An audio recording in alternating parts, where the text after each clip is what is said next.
Hey guys, so this is the Talos Carrier by Yossi Wolf. I think there's a lot of people who made this, and let's just say there's quite a few things that are kind of weird with it. So I'm gonna be a little bit critical, but it's more like a constructive criticism because everyone got to start somewhere. And if you're having fun building and you enjoy what you build, that's the thing that matters the most. Now, with that said, there's plenty wrong with this carrier. Alright, so the carrier is 24,000 PCU. That's quite a lot. And normally I've been trying to not be too critical about this if the ship is not meant for combat. But obviously the ship is meant for combat. So we're gonna talk about the armament. Alright, there's a lot of things to go over here, so alright, so first there's this subgrid Gatling custom turrets. There are good applications for custom turrets, and this is obviously not one of them. I don't know why you would ever want to do this way, because this doesn't give you any leverage in combat, considering how much PCU you're spending for the rotors, for the custom turret controller. Having two small Gatling guns per custom turret is not sensible at all. And secondly, I really don't know what they're trying to do with these broadside rocket pods. So first of all, obviously the positioning is weird, and even if you manage to tailor your fighting style to make this kind of configuration useful, you're still only getting 800 meters of range with these rocket pods, and the projectile is like one of the slowest projectiles in the game. It's the easier to dodge. So rocket pods right now is like the most useless weapon in the game. And on top of that, each of these things will cost 825 PCU. And for perspective, for that amount of PCU, you can get 10 railguns, 3 artillery turrets or any of the turrets, 10 cannons, and all of them are just gonna be a lot more useful than these 8 rocket pods that the ship has on the sides here. Like, literally, it could be any of the other guns other than the interior turrets, and it would be a lot more useful than these rocket pods over here. Alright, so that's the rocket pod situation. Let's go up here now. We have some assault cannons and a lot of interior turrets. And the ship really have a lot of interior turrets. You gotta remember that interior turrets don't do that much damage.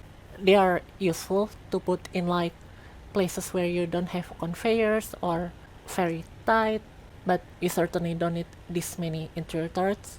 And you gotta keep in mind that you have to reload each of these manually, and you can spend the PCU elsewhere. That would have been better. The placement of the assault cannons is also kind of questionable. Like, you don't really get a good line of sight with this, so that's another thing. And back here, we have probably the only weapons on the ship that is sensible, which are the artillery cannons, and you get 2 of them on each side of the rear of the ship. So that's the situation with the weapon. Now let's talk about the ship's intended role, which is a carrier. So the ship has these 4 dedicated launch pad. I assume it would be for a bespoke fighter kind of thing that's specifically made for the ship. And that's fine, that's a cool concept, but that does limit the applicability of the ship being a carrier. Normally, something like this would be fine if the carrier itself is actually a good warship, but as we have explored together, it's not really a good warship. So there's that with the whole combat situation. Now let's go inside. There's a lot more serious problems with the ship. Alright, so we are going to the interior now. The interior itself is actually quite nicely designed. It's not like too wasteful. You have 5 beds here, which is about the amount of beds you will probably need. I think there's another room on the other side. we will check it together. And if we go here, we have the central room, and up there is the other room. So it's mirror. You have 10 beds in this ship. I don't think you will ever need that many, especially for a ship this small. I don't think there's ever gonna be 10 people sleeping in it, but that's not the biggest problem with the ship. Alright, so we have the bridge here, and down there it's like a pretty common bridge. It's alright. I mean, it has some LCDs. I guess if you have scripts, that can be useful. I don't really like that, but overall it's fine if you have things like that in your bridge. And down here you have some rooms, like a personal quarter and like a medical room. And here you will get to the launch pads of the ship. So you have 4 launch pads on each side. You get 2, so you have 4 in total. Alright, now let's talk about one of the ship's biggest problems. If we check the hydrogen tank here, you will see that it only has 1 big tank and 4 small tanks, and the ship is completely hydrogen thrust. I think that will make the ship last for about 10 minutes when you're fully thrusting, and I don't have to explain why that's bad. And it does have a refinery and assembler, so it's good in that case. It has a sensible amount of H2 generator for the amount of tank in the ship, but of course it only has 1, so that kind of negates any positive effect you have from having enough H2 generators. And you have a sensible amount of gyroscopes in the ship. It's actually one of the few ships that has a sensible amount of gyroscopes. You don't have like 100 or something crazy like that, so that's good. But of course, the weapon situation and the amount of hydrogen tank on the ship, they just really kill the ship from being anywhere near practical to use.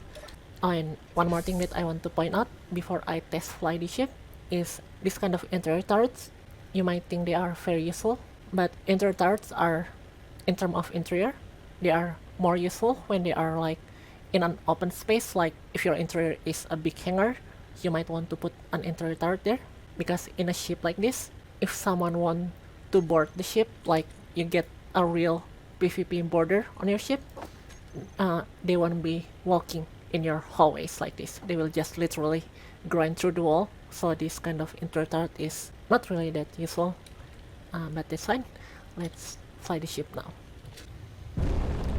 Alright, so the ship itself actually has a very good acceleration and maneuverability, but let's turn off the H2 generator now and see how long the hydrogen tanks will last without them. Alright, I'm gonna start thrusting, and we're gonna see how many seconds before the hydrogen start decreasing.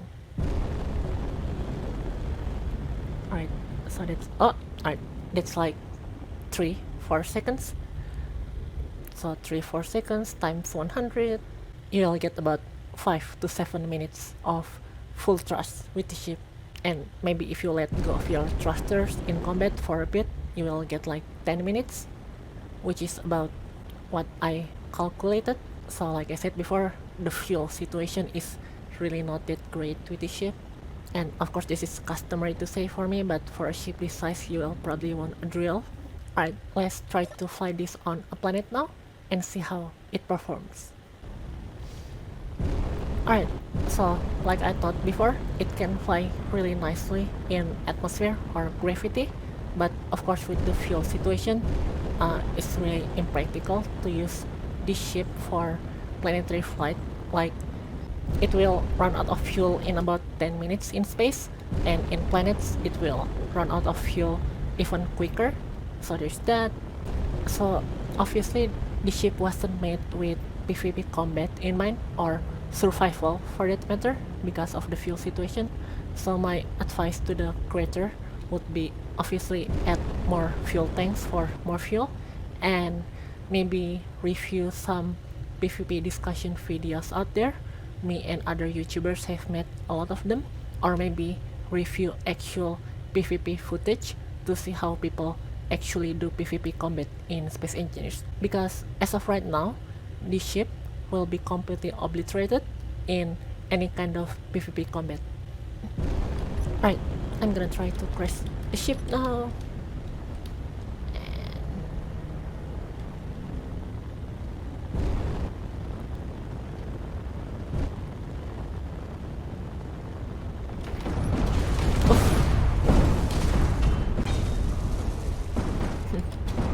Alright, that's the Talos Carrier by Woofy and some others. You can find the link in the description below.